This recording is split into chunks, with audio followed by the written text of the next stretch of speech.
Thank you, Burton. Welcome everyone to the first session of Policy Seek, and I will quickly go through the Policy Seek administration. I'm sure you already know the policy development process and how the policy is submitted and how it's going to it gets approval.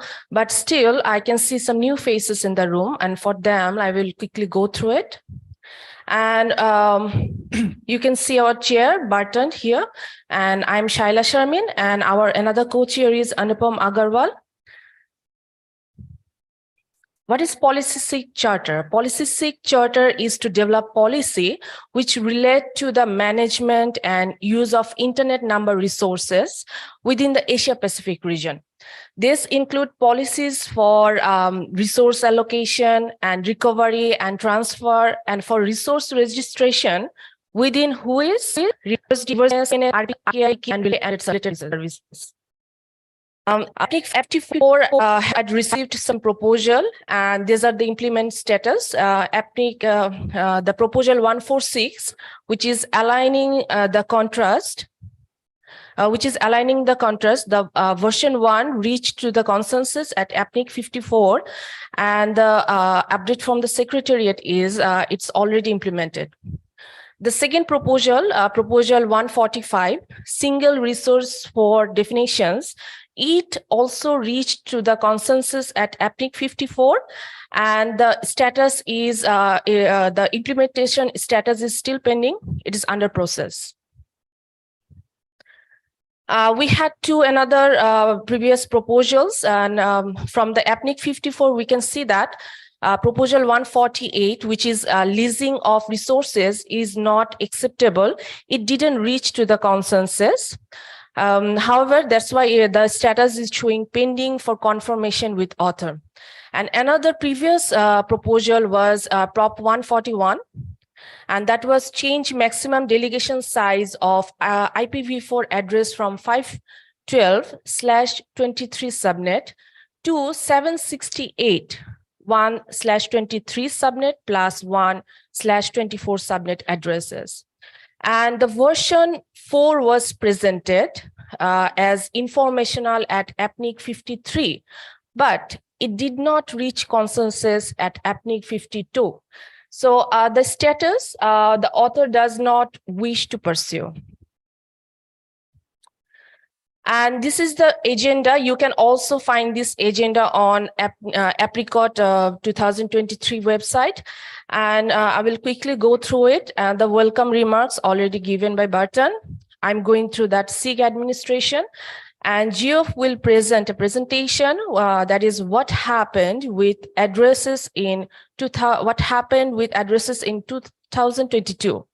And we have 3 proposals which will be discussed by the author for you, for the community. And please come back after the first session. We will branch break, from after the lunch break. We will have another OPM. This is the agenda. So we are expecting you after lunch as well in the same room.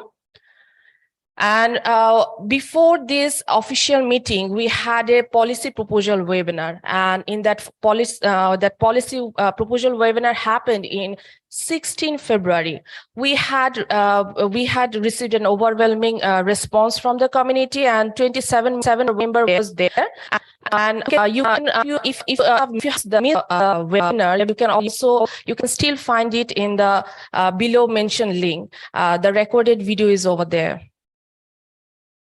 And this is the most important slide for SIG administration. So how do you propose a proposal, or how it is done? So this is the chart is showing all the procedures. First, an author, any community person from the community needs to submit a proposal. Okay, needs to submit a proposal. Maybe he wants to change something, or maybe he wants to add something. So you submit a proposal, and the proposal is moved into the mailing list for discussion. So after receiving it through the mailing list, the community will see it, they will go through it, and they will make some comments, and they will share their views on it. And afterward, after a certain period during the meeting, it will call for consensus in policy seek, and if the consensus reach, then it will also go through the members meeting of APNIC. And after the member meeting, there will be a certain comment period, which will also give the community for some more time, like something that you didn't understand before the meeting. You will again go through it, and you will again, you have chance to comment on it. And after the certain comment period, the EC will endorse that policy. And after that, there will be some editorial comment period, and the final step will be the implementation. Depending on the complexity of the policy, the Secretariat will take some time to implement it. It could be long, it could be short. Consensus. This is very important because, like, it's not a vote. Okay, it's not a vote that after every proposal, we are going to gauge some comment or consensus from the community. Please consider it as not. Please don't consider it as a voting. Consensus is a general agreement taking into consideration of comment in the mailing list and OPM and also other forums. And there could be some minor objection, there could be some major objection. If you have objection, minor or major, you have to come forward or you can also comment. If you're a remote participant, you can comment via the Zoom. And after, if there is any objection, participants and the author can work together to resolve these objections. And you can also find the code of conduct from below link. So I already have gone through it, like the consensus process. The chair will consider the mailing list discussion. And of course, the discussion of OPM is very important. And also the AGM, which will happen tomorrow. And we also will look into the confer output, like what is the remote participant thing. So on basis of this, we will go for consensus. Gauging consensus, Confer is a tool, it is a platform. You can simply log in after each proposal. When we call it for it, you can log into confer.apnic.net, and all registered conference attendees can access without creating a separate Confer account. If you have already logged into that join to OPM, you can simply click on Confer link to access to it to participate in the proposal consensus decision. And also please note that RIR, ICANN, and PTI Secretariat staff do not participate in the consensus call. It is basically for the communities. And these are the reference link. You can go through it. And if you still haven't subscribed to mailing list of Policy Seek, please subscribe it. It's over there, www.apnic.net/policy-email-subscribe. And also you can see the, if you are subscribing new to the Policy Seek mailing list and you want to see some previous emails, you can also find it there. It's in the mailing list archive, and there is Seek guidelines, which is the link is below. And also APNIC policy development process is written clearly into that link. Thank you so much. Over to you, Barton. Thank you, Shaila.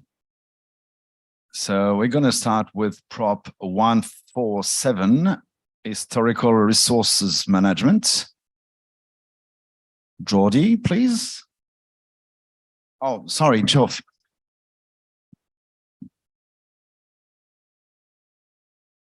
Please accept my apologies.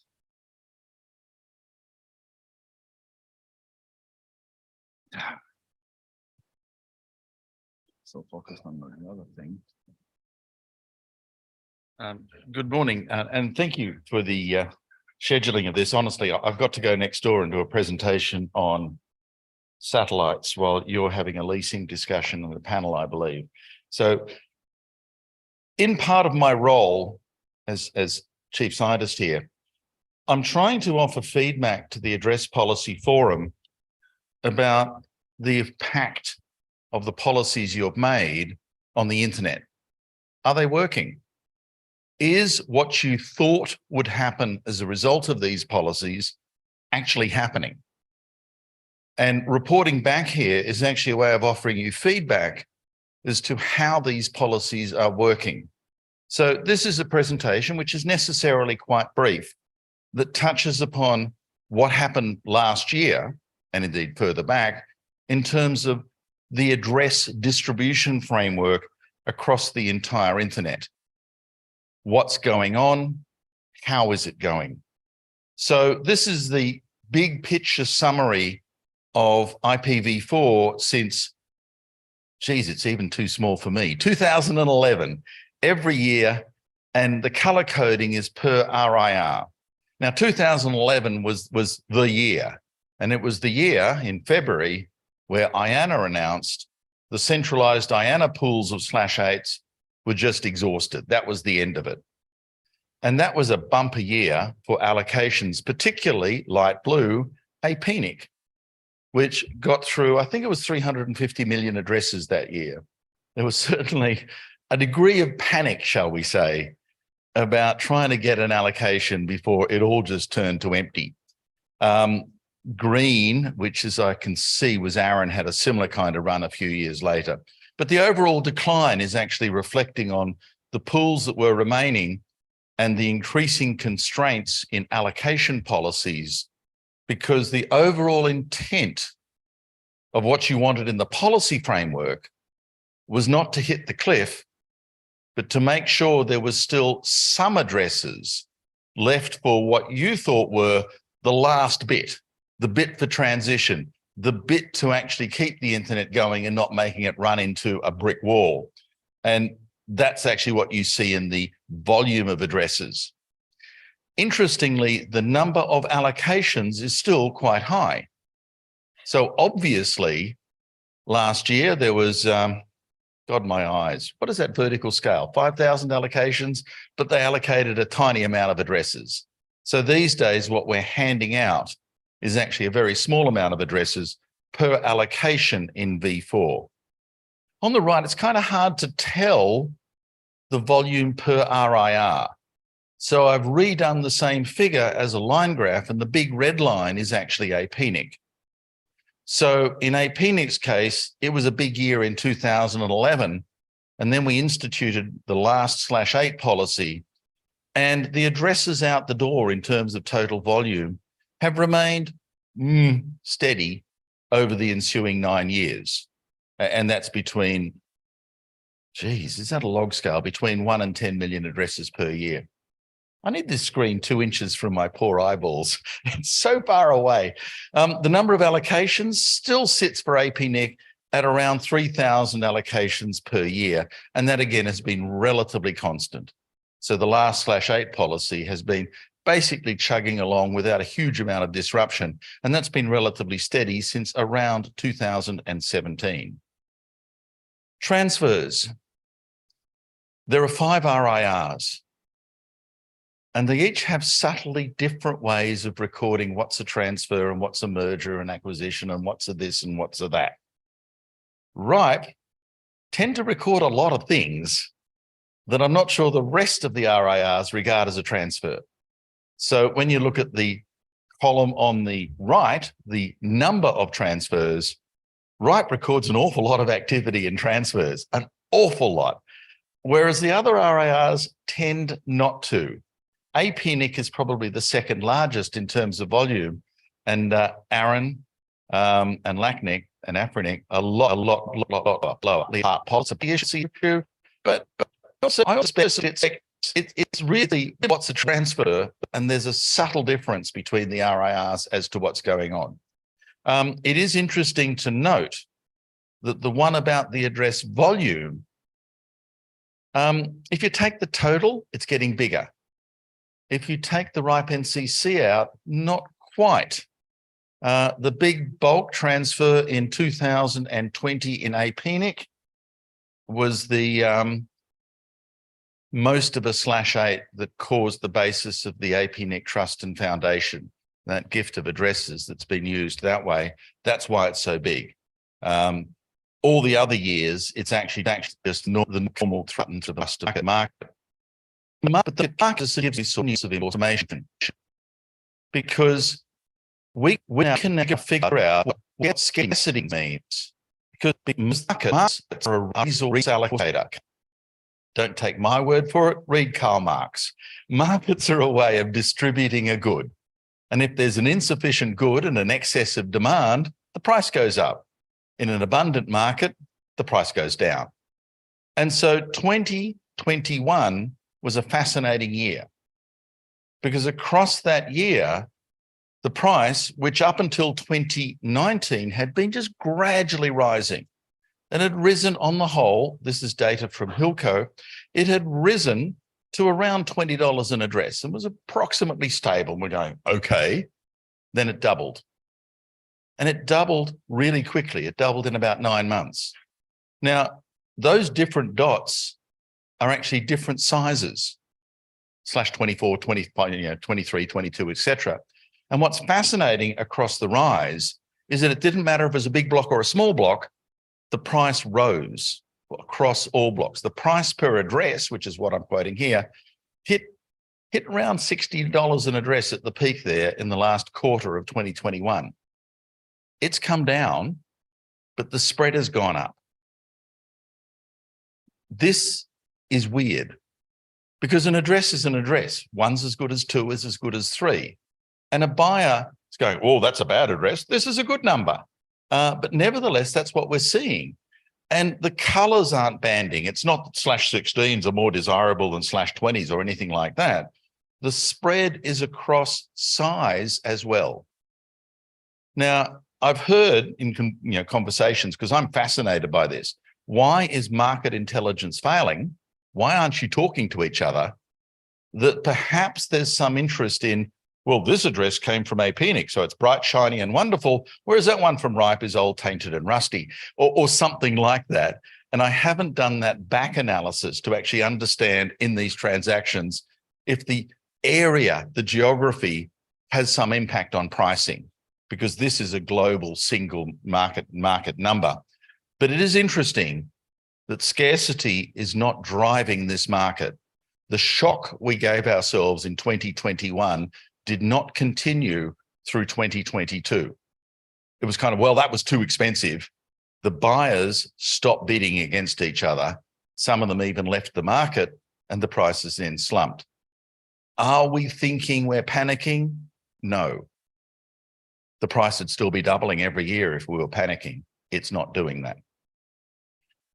Now, the other really big question, and allowing transfers was a vexed topic for this community, really vexed. Should we allow addresses to be bought and sold?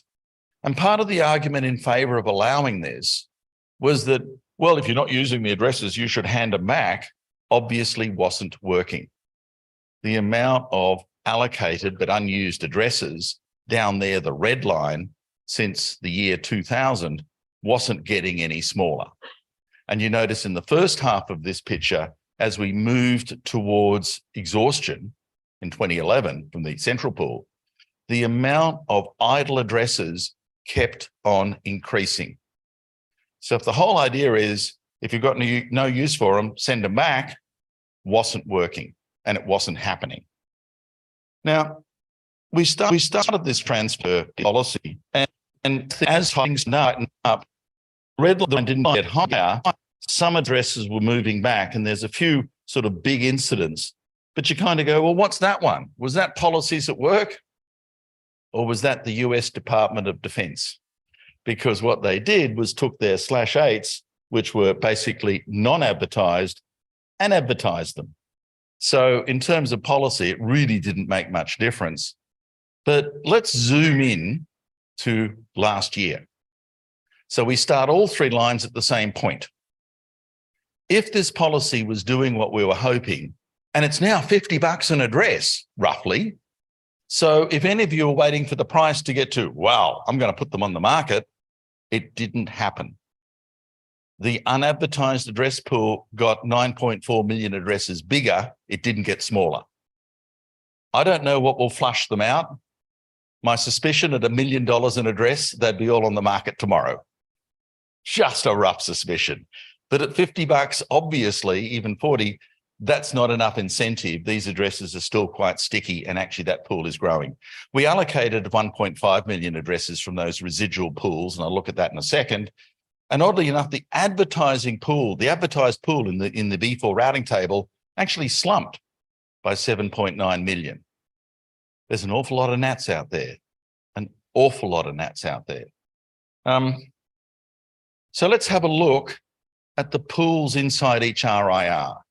So the total is the top line. Right now, in what we mark as available, around 4.7 million addresses in total.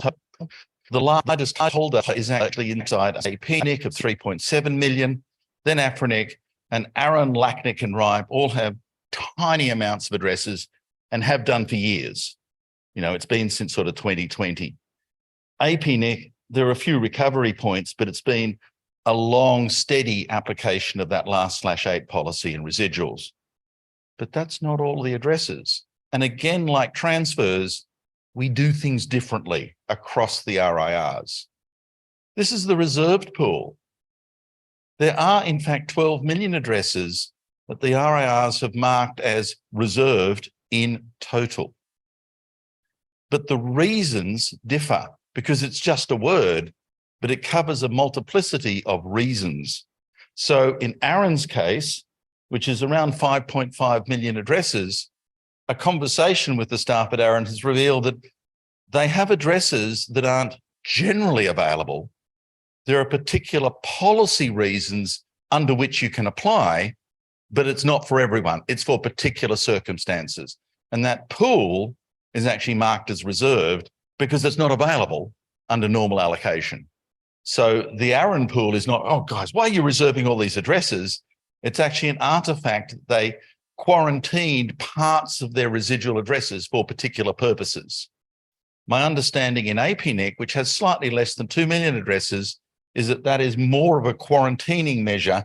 And I'm looking for folk in services to nod furiously going, it's quarantining, that when an address comes back, we don't immediately allocate. We actually wait for clear title. We wait for some clarity about the status.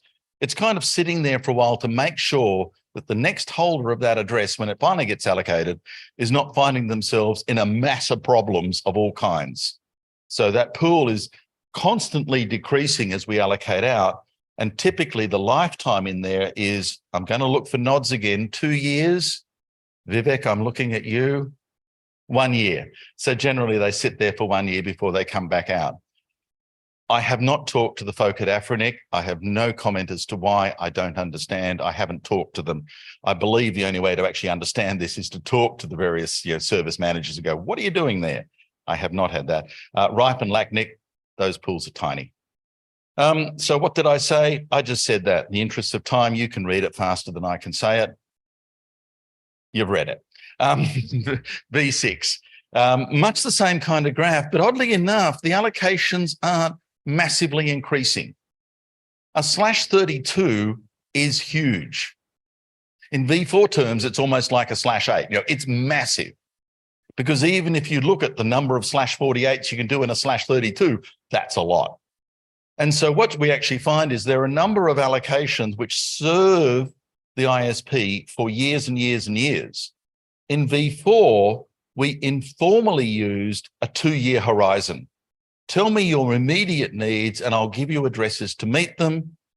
Come back when you need more. Constantly refresh the relationship, get more addresses. V6 does not have that inherent view.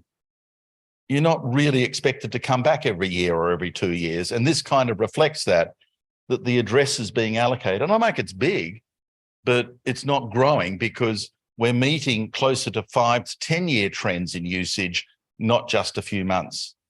Even the number of allocations on the right there has actually come down across COVID. And I think that sentence actually says my view of the reasons. COVID caused a lot of things to be on hold, and part of it was many places found, look, just keeping the business running is a great thing, big tick. Doing V6 deployments at the same time, oh, it's not that urgent, we can wait. NATs are kind of doing their job. So the allocation volumes in most places, except APNIC, actually came down in volume. APNIC and Green, Aaron, largely maintained a constant volume of allocations across that period. Those are the red lines. APNIC relatively steady for about the last 4 years. The address volumes in APNIC are actually coming down, the volumes, because we don't expect everyone to come back frequently. Here's the same analysis of address pools. It is interesting that we don't have conservation foremost in our mind. The unadvertised address pool, I've given you these addresses, I can't see them in routing, is actually growing pretty big. That's not a problem in V6 at the moment. Exhaustion for what it means in V6 still seems to be decades away. But that pool of unallocated addresses in a percentage of the total unadvertised and percentage of the total pool of addresses out there, around 60% of all the addresses out there, we can't see in routing. In V4, the number is 20%.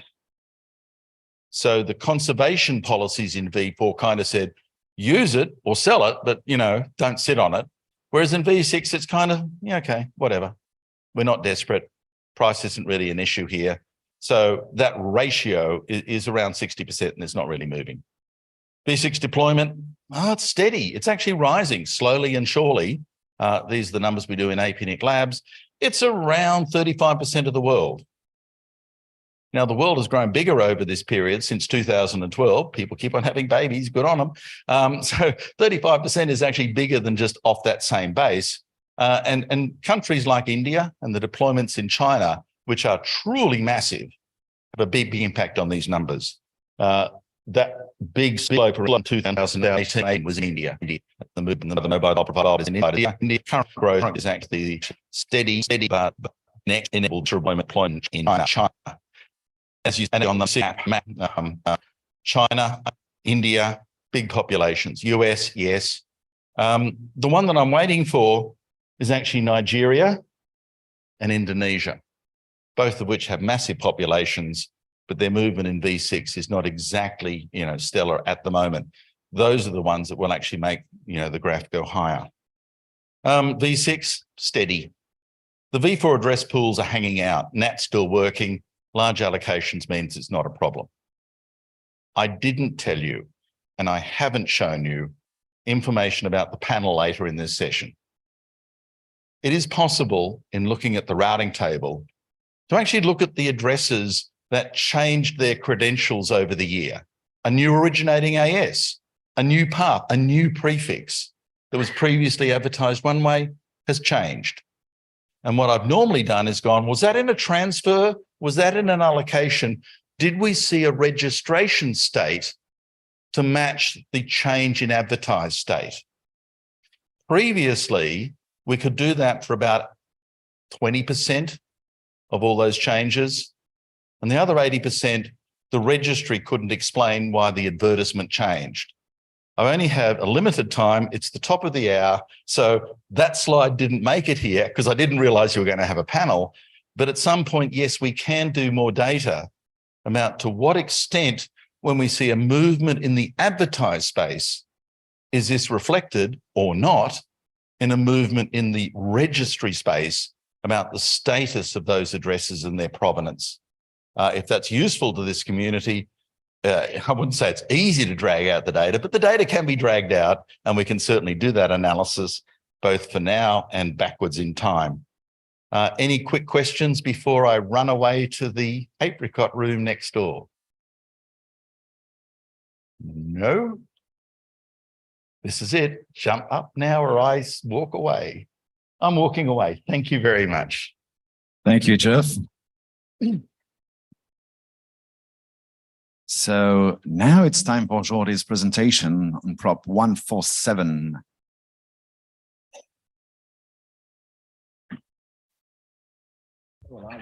Yeah.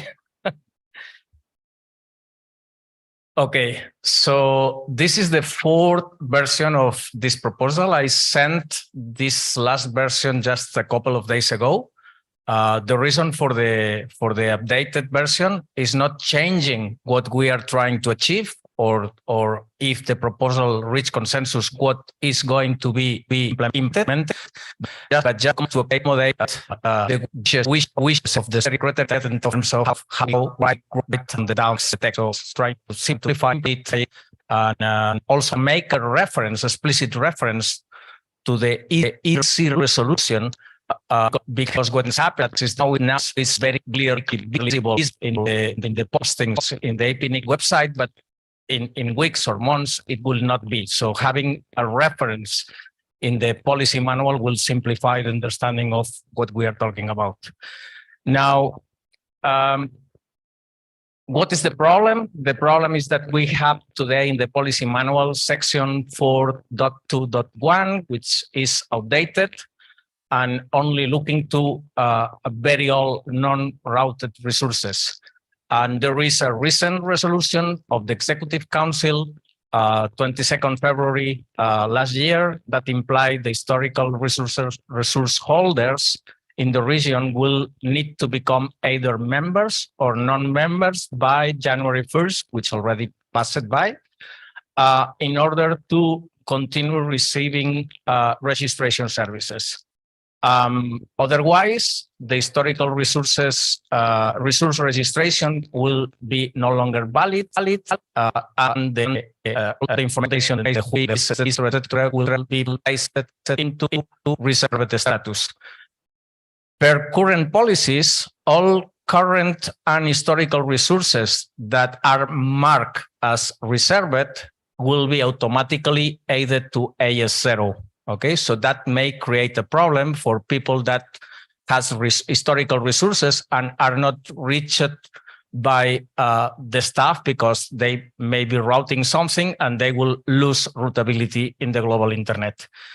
There is also the point that given the need for more IPv4 addresses, it will be logical to keep forever those resources in the reserved status. Okay, so that's the point.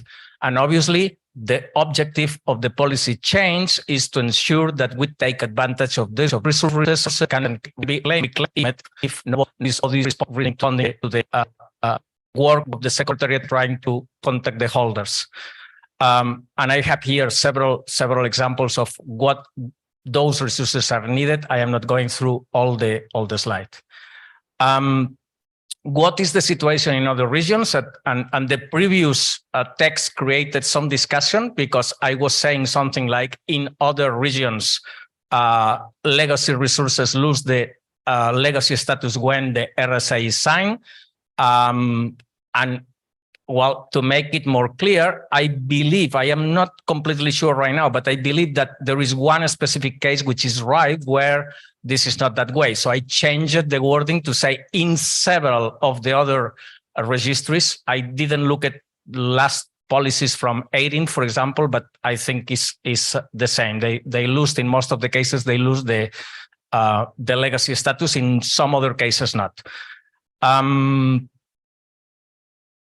Okay. So what is the proposal? Is to remove section 4.2.1, which is having this text right now. I am not going to read it, and instead have a new section which is 4.3, which will be called, and this is small change, but also accommodate the secretary collecting and delegating historical resources instead of having management of historical resources as the previous title in version 3 of the proposal, which will say the following text. As is short, I am going to read it all. Historical resources that are no longer published in the APNIC whois database and are placed in reserved status because the Executive Council resolution, etc., the date, and a link to the specific box of the resolution, and can be claimed by custodians within 12 months of the date they were marked as reserved. After 12 months, those resources will be placed in the free pool for redelegation. Any historical resources marked as reserved and or reclaimed by APNIC due to account closures will lose the historical status and become current resources for redelegation as well. Advantages of the proposal, well, we achieve the objectives that I just mentioned and allow further 12 months for reclaiming the historical resources. So that gives more time for people that has historical resources and has not been able to be contacted by the Secretariat. And of course, as well, returning resources to the registry for reallocation, providing additional number of IPv4 resources to be allocated in the future. Disadvantages, I don't see any disadvantage. If somebody believes there is one, please come to the mic. And I don't think there is impact on resource holders as well. And with that, I think I am done. I believe it will be ideal if I keep that one is going back. Yes. If I keep the text in the screen in case there is any question or discussion about that. Thank you. Thank you, Jordi. If anyone has any question or comments on Prop 147, please stand to the mic and remember to state your name and affiliation, please. Just one additional comment. I believe I resolved all the questions that were raised in previous versions or in the mailing list and also in the webinar a few weeks ago. So I believe all that is clear.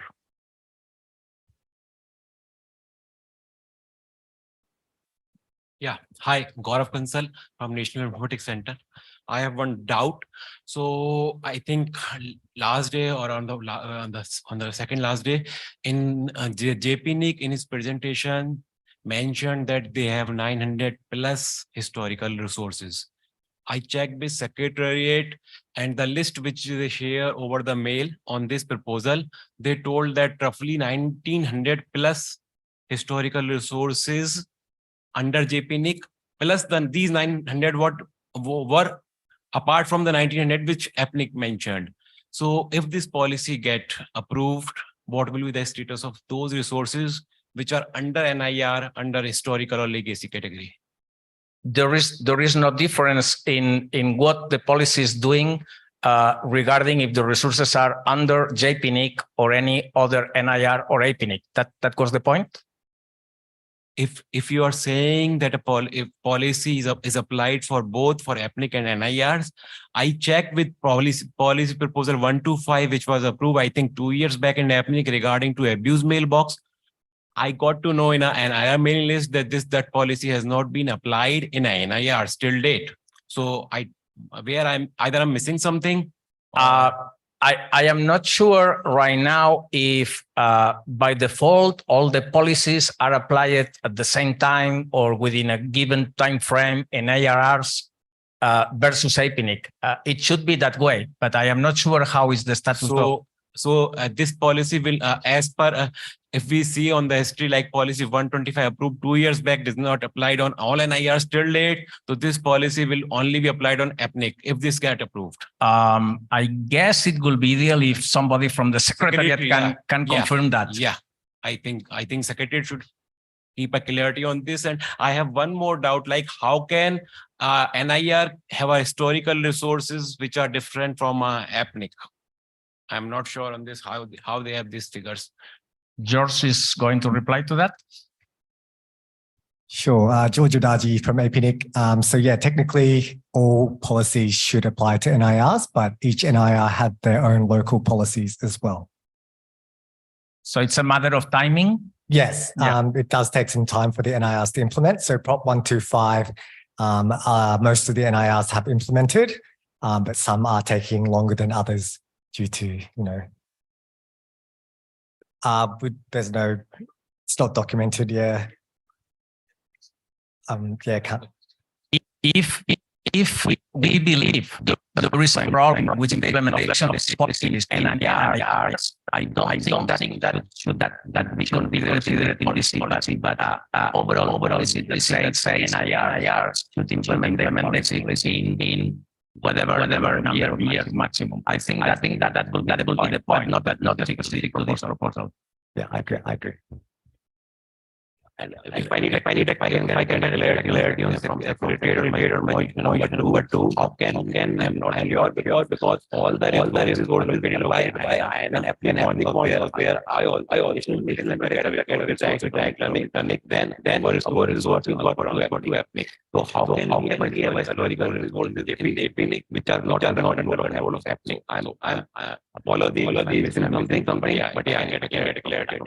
Again, I am not on my I asked if I help me out in a understanding because these are like words. So and we see the job my prices and we are paying so how can we have these anomalies in the system in my personal, but I may be wrong. I believe that the unallocated systems are under not any NIR. So that's all I cover it. Feedback confirming that, right? Thank you. Okay. Right. Did I answer your question? Okay, right. Okay, thank you. Kenny Huang, Executive Council member of APNIC. Just try to give some clarification. And this proposed policy basically is consistent with the existing policy framework and consistent with the previous policy as well, and complying with the EC resolution with a great implementation detail. And let's just try to clarify the situation. Thank you. Thank you. Any additional questions? My name is Hiroki from JPNIC. I have one comment about this discussion. In JPNIC, in the past, some block delegated to from Internic and manage historical resources and separate APNIC. Yeah, in the past, there is a ERX project. Yeah, some legacy resources transferred from ALIN to APNIC and manage the APNIC. Is it correct? Is Secretariat? And in JPNIC case 2010, we have already contacted all historical resource holders and make a contract between JPNIC and historical resource holders. And if we cannot contact legacy resource holders, we reclaim the resources and return to APNIC. Okay. Yeah, it's my comment. Yeah, thank you very much. I think I still did not get the answer of my question. As per best of my knowledge, pardon me if I am wrong here, all the IPv4 space must be available within 5 RIRs. Are you agree with me or Jordi or not? Yes. So my primary question is whether these historical 900 plus resources, they may be millions, and I don't know, they may be multiple of /10, 12. So whether these resources are not under APNIC control or under the addresses block of APNIC. Why? In my understanding, if they are in the region, even if they are in a country that has an NIR, they will be able to be reclaimed by APNIC directly. So that's what I need an answer from Secretariat in a yes or no plane, because in a Secretariat told that 1900 plus resources from JPNIC are historical in nature. Then when JPNIC told 900 in under their control historical nature, Secretariat told me that these 1900 are separate from 900 is separate from 1900. So question is whether the historical 900 resources which JPNIC is told in his presentation is not under APNIC. If yes, then why APNIC has not counted them in the historical resources of APNIC? If I understood correctly, the JPNIC speaker, they have a specific contract for that, so that's sorted out already. I don't know, Vivek, maybe you want to add something else? Vivek from APNIC. So in short, yes, even if it's under JPNIC, it's under the APNIC delegated stats file. So yesterday I spoke about this project we are doing. There are about 7.3 million unclaimed historical resources. So they're not under anyone's management. They're in the whois database, they're in the delegated stats file. But when the claim is made, the custodians can choose whether they want to take that to JPNIC or manage it under APNIC. And for that reason, some of such blocks are already managed under JPNIC. Clear now? Thank you very much. Vivek?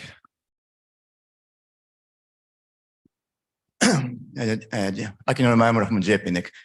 Just a further clarification of our situation. First of all, JPNIC predates APNIC. The existence before APNIC established. We have our own resource block under JPNIC, but they are all complies to the APNIC policy. That's our firm understanding and belief. The NIR policy should be consistent with the APNIC policy. Then we actually had a thorough contact to our all historical resource holders, and then it is very clear that they now have agreement. All of them have agreement with JPNIC, and then they are committed to comply to the policy. Then the JPNIC policy and the APNIC policy is quite consistent. And then if the historical resource were unused, then all of them are already reclaimed. Then, do you have any problem with that? No, Okay. I think it's Thank you. completely clear now. Thank you. Okay, yeah, thanks for all the comments and questions. If there's no more comments, we'll now start the call for consensus.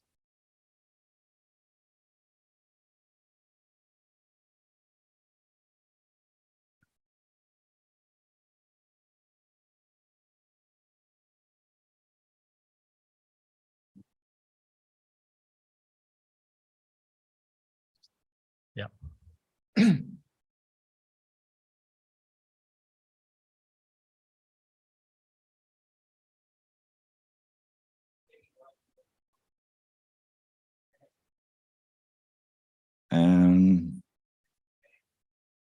Okay, Confer is online, so we can do it now. So the consensus, you will be giving an opportunity to indicate whether you strongly support or neutral, or if you object the proposal or strongly object the proposal.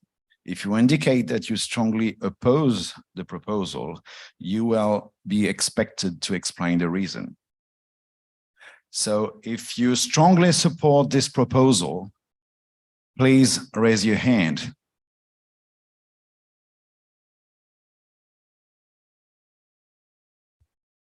Thank you. If you are in support of this proposal, please raise your hand.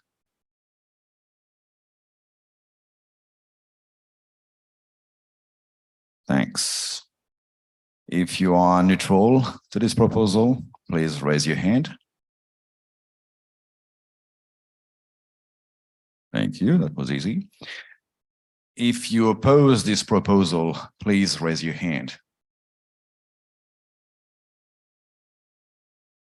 Thank you. If you strongly oppose this proposal, please raise your hand. Thank you.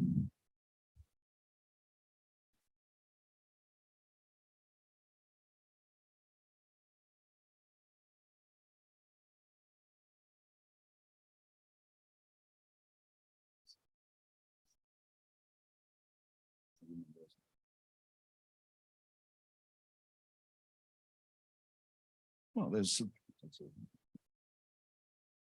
So we've got consensus for this proposal. Congratulations, Jordi. Thank you. I would like to say one last word.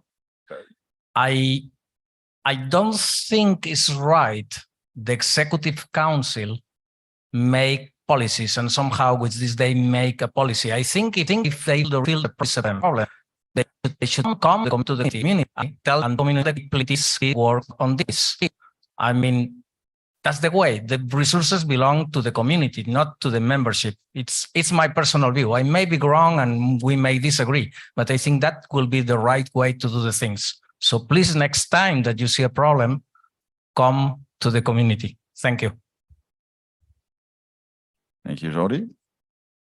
Aftab, you have a comment? Aftab Siddiqui, for Aftab Siddiqui. And Jordi, I just want to clarify, executive committee represent the community. So just please, they are elected by the community, by the membership, by the membership. They are from the community. They are the most respected people from the community. So I would say that is not the right representation of the executive council. They can come up with a policy. Of course, community has the right to object to that, which you did, and we accepted that. So just keep it that way. Thank you. I will now hand the mic to Shayla for the next proposal. The next proposal. The next proposal is proposal 149 version 1. Change of maximum delegation for less than /21 subnet to total /21 subnet total IPv4 holdings. And the authors are Subham Agarwal and Gaurav Kansal. Gaurav Kansal is present with us.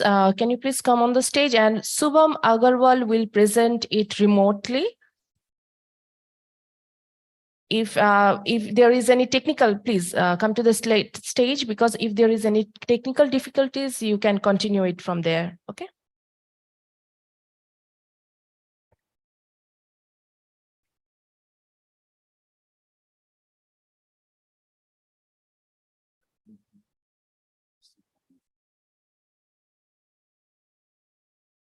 So our remote speaker is online.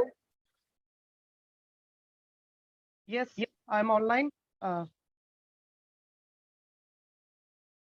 Hello all. So this proposal is about changing the maximum delegation for APNIC members who have current delegations less than /21.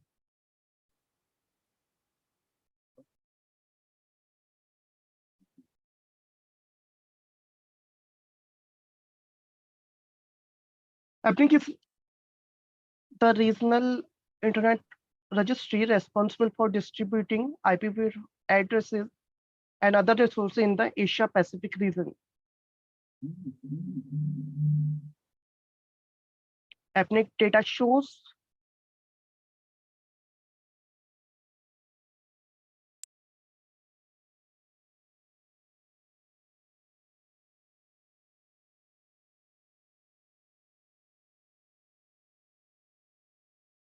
so the APNIC data shows that over the last 3 years, no more than 1,300,000 IPv4 addresses have been reassigned in a single year. With this base, it indicates that the sizable community may continue to face resource shortages, while significant portion of the IPv4 address space will remain unallocated. So the proposal suggests a solution to tackle that problem.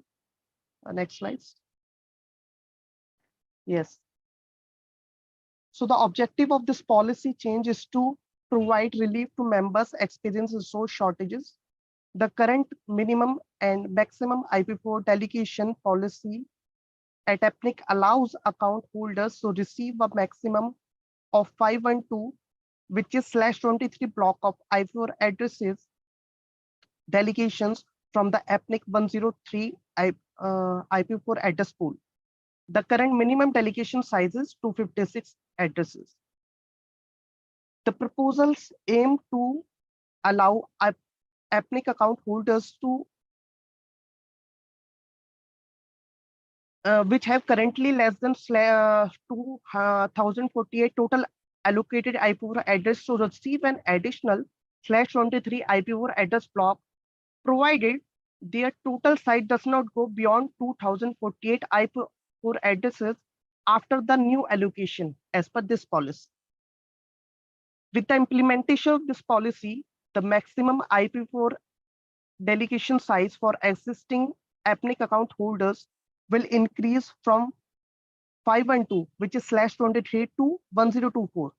It means 2/23 IPv4 address pools, provided the IPv4 address allocated to that account are less than 2048 in total after the allocation, which happens if this policy is implemented. The objective of this policy change is to ensure APNIC can continue to provide IPv4 address to communities in need, facilitate the growth of new businesses and technologies, and help alleviate the concerns around IPv4 address depletion. The policy change is an important step towards addressing the issue of IPv4 address allocation to members who are short to IPv4 resources, and for them, it is hard to purchase IPv4 from the open market. What is the situation in other RIRs? So other regions does not have similar policy. So as per the current policy text at APNIC states that each account holder is eligible to receive IPv4 address delegations totaling a maximum of /23 from the APNIC 103/8 IPv4 address pool, and it is implemented since Feb 2019. The proposed policy text suggests that new account holders will be eligible to receive a maximum of 10224, which is /22 from the available IPv4 pool at APNIC. In addition, current APNIC account holders will less than /21, which means total 2048 total IPv4 address will be eligible to receive an additional /23 IPv4 delegation. However, account holders with total IPv4 resources equal to or more than /21 will not be eligible for further IPv4 delegation. It is important to note that this policy will be in effect until APNIC runs out of all IPv4 addresses. Also, address delegated from the APNIC free pool cannot be transferred for a minimum of 5 years after the original delegation. It is as per the APNIC transfer policy. What will be the impact on the resource holders? So it increased the maximum size of delegate address block to some APNIC account holders who currently have limited IPv4 resources. As per the Secretariat impact assessment, the changes have already incorporated in the policy text, and I'm again asserting those. The proposed changes aim to update the IPv4 delegation policy for APNIC account holders. Under the new policy, new account holders will be eligible for a maximum /23 address from the APNIC available pool. It is as per the current policy. Okay. And meanwhile, for the current account holders who have less than /21 total IPv4 address can request an additional 20/23, means 512 total IPv4 delegation, provided they have not transferred any IPv4 address out of their account since joining APNIC. It is important to note that IPv4 addresses delegated under this proposal cannot be transferred to a minimum of 5 years after the original delegation as per the current policy. Additionally, the policy will remain in effect until APNIC has exhausted all available IPv4 addresses. After that, requests will be placed in first come, first served waiting list to delegate IPv4 addresses as they become available with no guarantee. So exactly, in conclusion, the proposed policy change aims to address the need of smaller organizations that require additional IPv4 addresses to meet their operational needs by allowing current account holders to request an additional /23 IPv4 delegation provided their total holding is not exceeding /21 total 2048 IPv4 addresses. APNIC is enabling them to access more IP numbers from the available pool without having to resort purchasing them from open market. In summary, the proposed policy change strikes a balance between the needs of a smaller organization and the need of preventing hoarding and the selling of new allocations by enabling access of additional IPv4 addresses while maintaining strict transfers and sales policy. Thank you from my side. Any questions?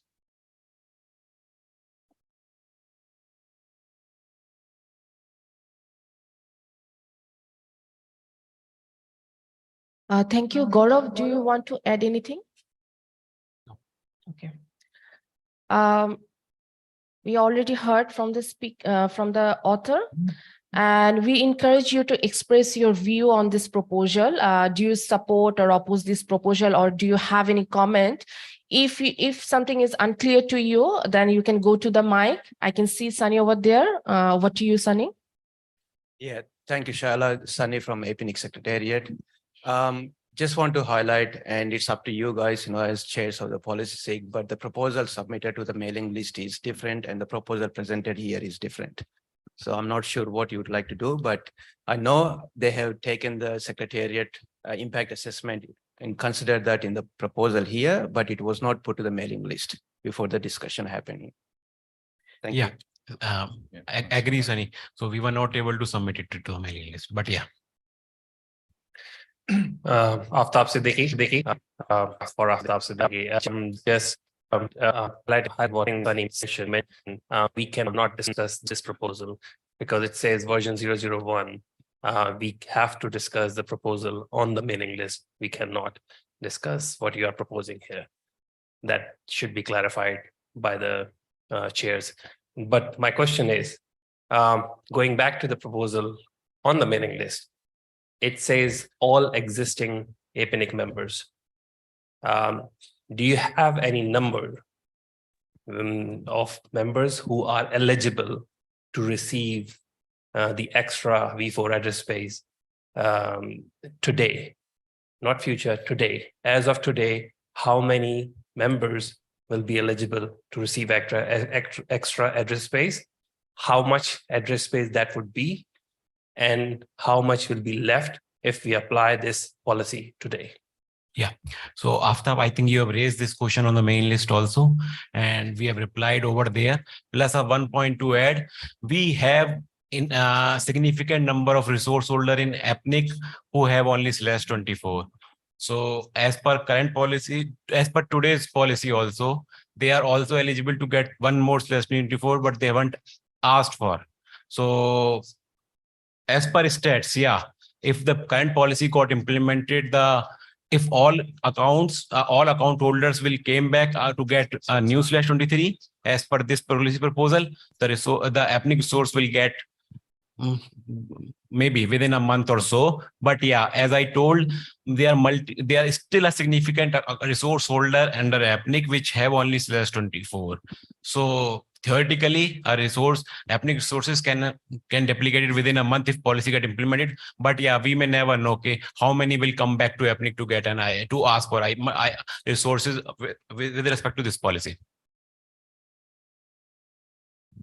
Hi, Georgia Dargi from APNIC. I've got Brett O'Hara on Zoom wanting to ask a question. Brett, you're free to go. Thank you. Brett O'Hara, I represent FJ Networking, but certainly in terms of this conversation, I can also say that I work for the 3 other holders of IP address space. And so Can you start again? Hi, Brett O'Hara, you can hear me? Yep. Yep. All right. Brett O'Hara, I represent FJ Networking, but for the purposes of this conversation, I also work for 3 other APNIC holders, all who have more than a /21 and therefore can't be impacted by this this proposal. And I think that the very particular thing for the community to consider here is that what are the initial APNIC allocations for? And I believe that those allocations are for encouraging new business. Now, certainly someone who already has a /23 and less than a /21 who needs more space is currently unable to get that from APNIC and is able to get that from the market. But if we double the allocation to those existing customers who already have that APNIC foot in the door, we will not be able to allow any more small business to do so. And for those purposes, I consider this proposal a philosophical question to the community as to, do we want to double the allocation for our small members, or do we want to encourage even more members? And for that purpose, I am opposed to this. Thank you. We have one more person. Kabir bhai, please go on. Thank you. This is Z Kabir from BDCom Online Limited. I'd like to thank the proposer. Really, we need more IP addresses, but this is not the way we like to have it in our way. So I am here to second Aftab. This is not in the mailing list. Please let us not discuss further. Let us go back to our mailing list, discuss more on it, every point, then come back to our next OPM, and then we decide more about it. Thank you. Thank you. Thank you so much. And I don't see any other comments in the chat box as well. So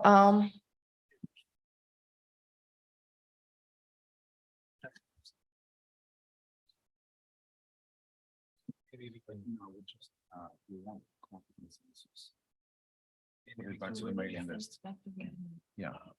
So we will not go for consensus call for this version of proposal, because it was not shared on the mailing list and the community people didn't go through it. So we will send it back to the mailing list and open for your comments and your views. And if you want to make any changes or modify anything, it's open, and we will discuss it on our next meeting. So so we are sending it back to mailing list. Okay. The next proposal that will be presented, that will be, please, Anupam, over to you. Good afternoon, everyone. This is Anupam. I invite Aftab. Cheers. Yep. Sorry. Just want to keep it on the previous proposal. Probably an year and a half back, I proposed Prop 141 for allocating an extra /24 to the members who received resources after February 2019. So the modeling I did, according to that modeling, the eligible members, counting all the eligible members who received less than /24, were able to receive that much resources. And with the 7% year-on-year resource depletion in the reserve pool available pool, at that time, we were going up to 2027. I have not done any more modeling on that. It's been quite some time. So looking at the current number in the reserved and available pool, I don't think so that it was appropriate anymore to provide any more P4 address space, even though I would love to discuss that again with the community. Initially, I was wondering that I will just drop that proposal, but I will put it back on the mailing list. If there is any appetite from the community, they can have a discussion on that. It is still active. It is not dead yet. But if there is no appetite, then I will not discuss it in the next OPM. So that is a message to the chairs to decide. The next proposal is by Aftab Siddiqui, Prop 150, RUA, who is object with private reserved and unallocated reserved available origin ASN. Thank you.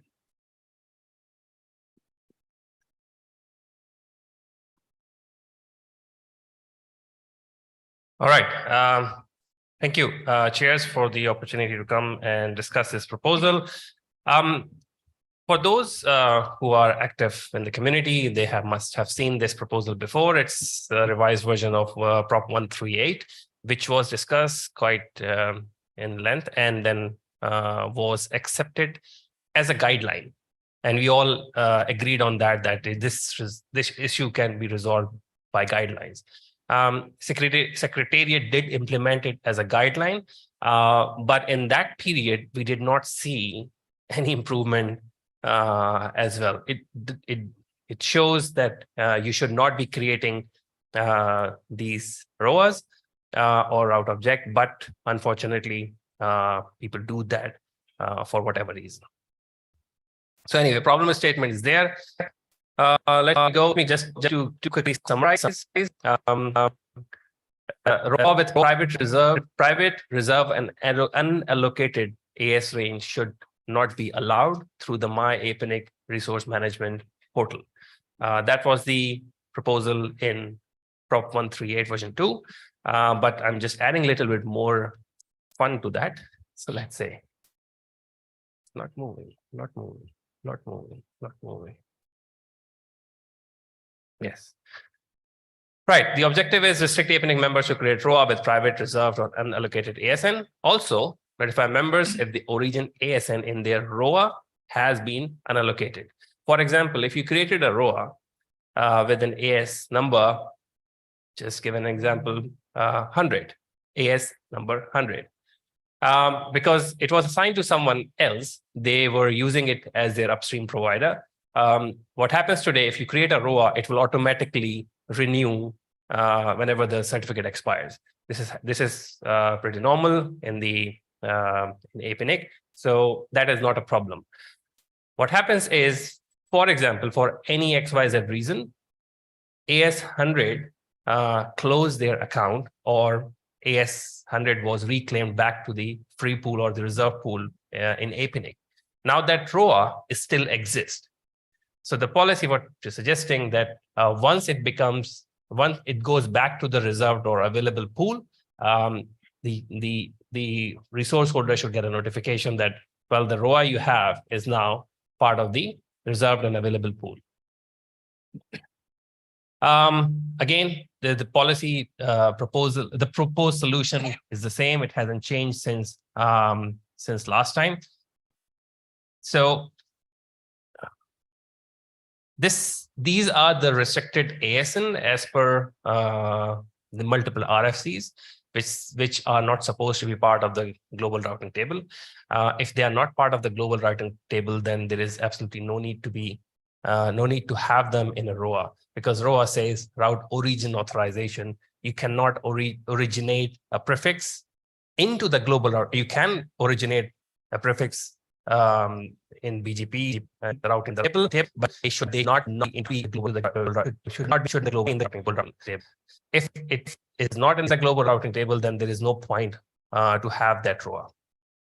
There were some concern raised on the mailing list and by Jeff, so I will come back to that at the later stage.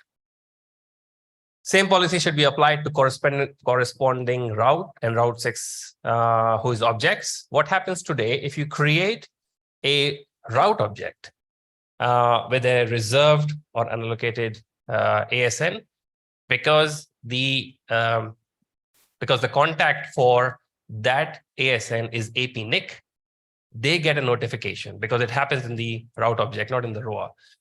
They get the notification a route object has been created, and it goes to the help desk, and help desk come back to you saying, can you provide a justification why you have created this route object?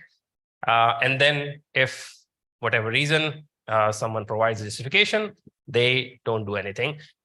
If someone says mistake, the person delete that object. It does not happen in ROA because there is no notification mechanism in ROA. Just to clarify. Proposed policy, the part B, which I saying adding to what was discussed in Prop 138 version 2, notify in case of origin AS has been marked as unallocated, which I discussed before. When a member create a ROA with origin ASN other than their own, then there is a possibility the origin ASN can be unallocated. could be because of any reason, non-payment or closing the account or for whatever reason. So it should be notified to the resource holder that this happened, and it should be removed.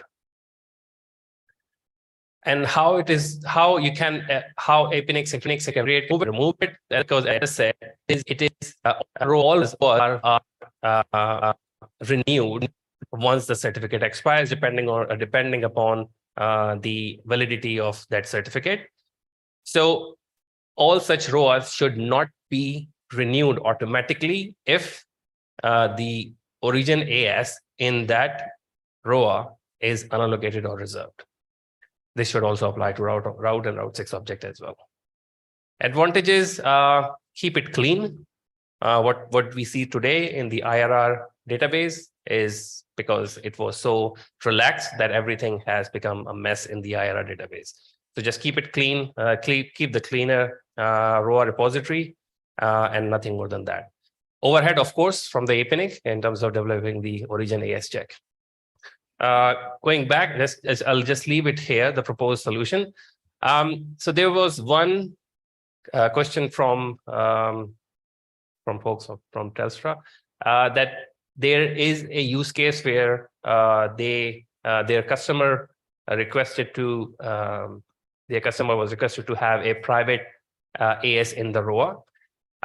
For that, I replied on the mailing list that as per the RFCs, slum file was suggested that if you want to override any ROA, you should add that value in the slum rather than creating a ROA in the public repository. There's absolutely no need to have the private AS origin ROA at all.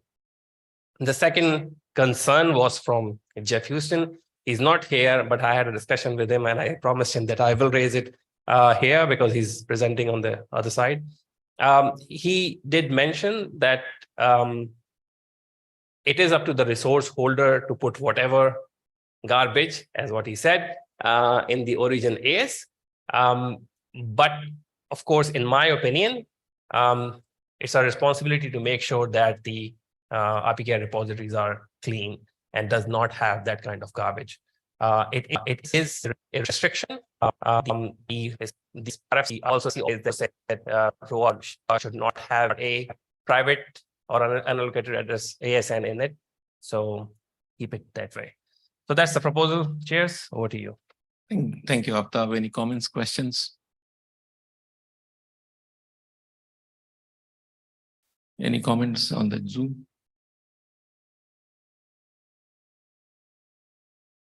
We have someone.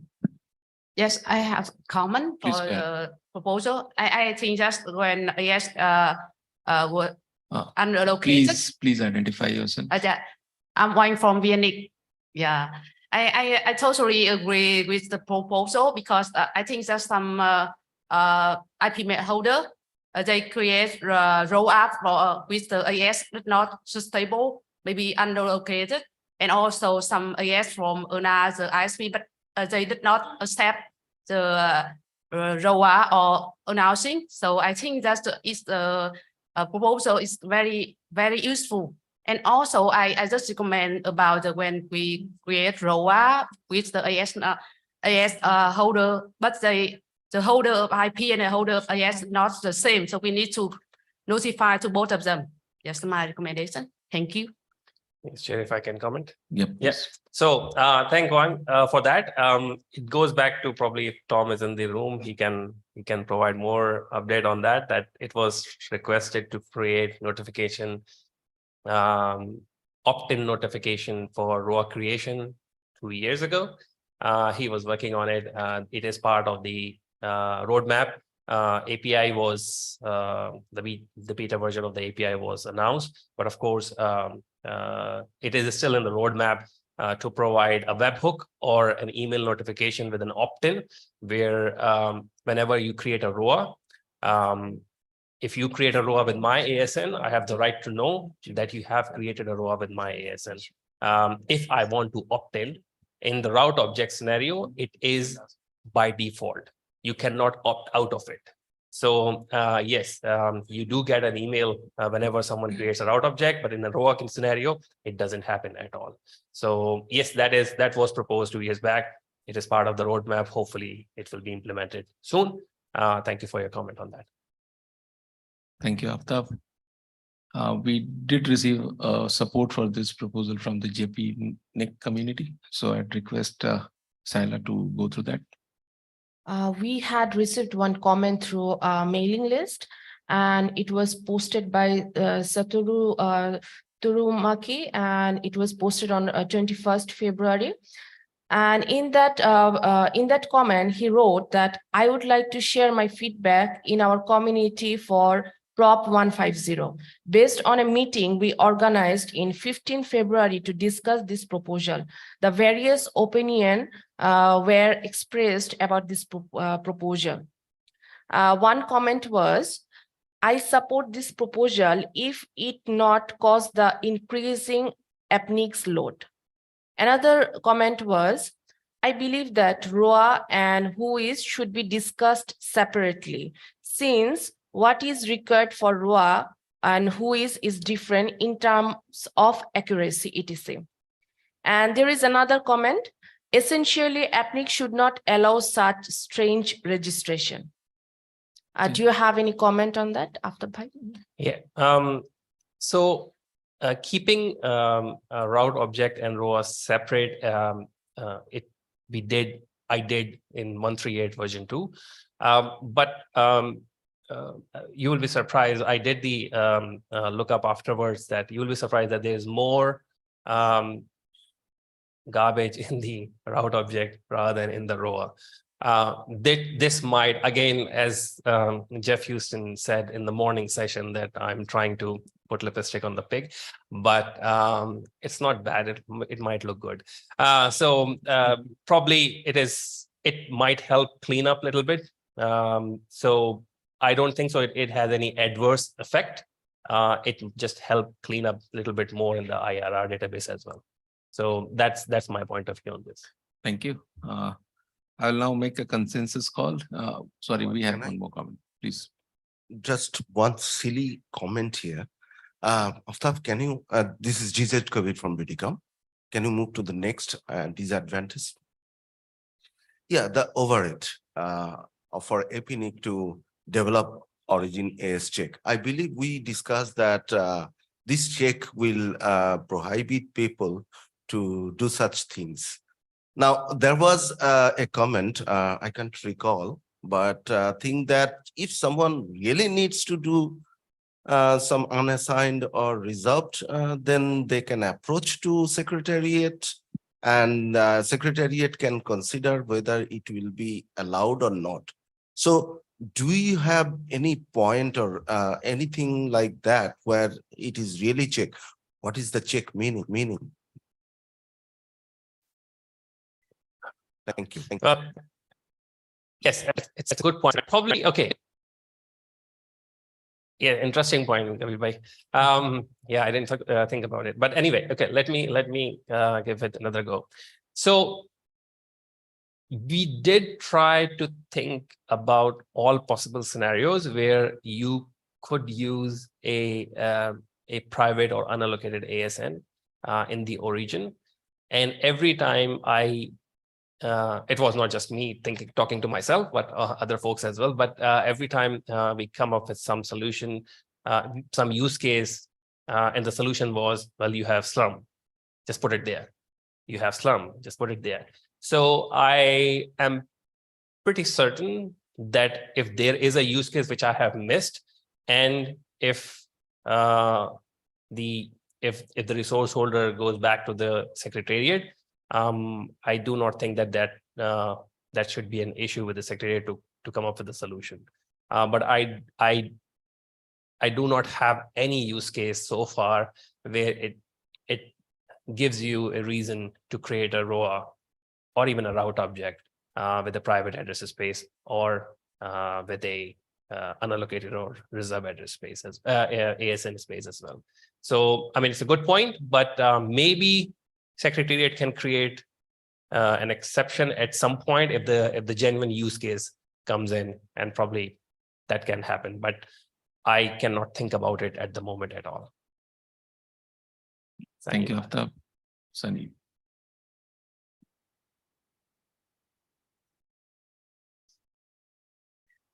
Sunny from Secretariat. When we're implementing a proposal, we go through what's written in the proposal. We can't assume things and do our own way.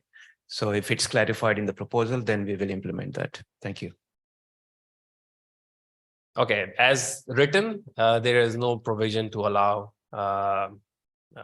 any ASN marked in those boundaries. So yes. So yeah, probably during the last comment period, if something pops up, we can always discuss it. Even if we have a consensus here, it doesn't mean it will be implemented right away. And during the implementation phase as well, if the secretary comes back saying we have found these use cases and there is a problem, it can go back as well to the mailing list. So your point is noted, but yeah, with that in mind, it gives us probably a couple of months of time to come up with any use case where it is required. And then if the requirement is useful, we can always update the proposal and come back in the OPM. But yeah. Any further comments, questions? Hearing none, I now make a consensus call. You will be given an opportunity now to indicate whether you strongly support the proposal, you are neutral, or if you object to the proposal or strongly object to the proposal. If you indicate that you strongly oppose the proposal, then you are expected to explain the reason for your strong objection. With this, if you strongly support the proposal, please put your hands up.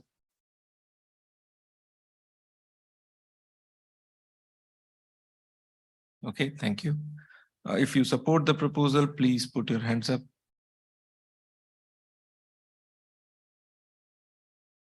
Okay, thank you. If you are neutral about the proposal, please put your hand up.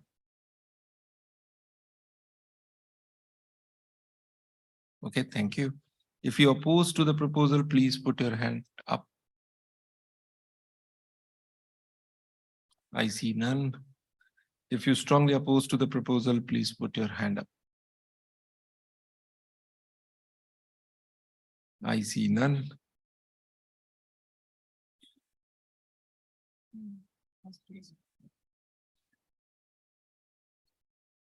So I have conferred with my co-chairs and chair, and we have noted the community's comments for and against the adoption of this proposal. On consideration, we are of the belief that the community has reached a consensus on the proposal. Thank you, Aftab. Thank you. Thank you, everyone. The next step is to go through the PDP process. Thank you.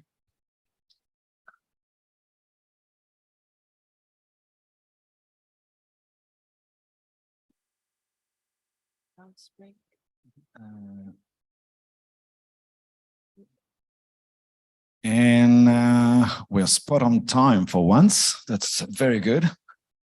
So this ends this first session of the Open Policy Meeting. I wish you all bon appétit. Also tell them to come back to lunch in this room. And don't forget to come back after lunch. No time for a nap. We've got a second session.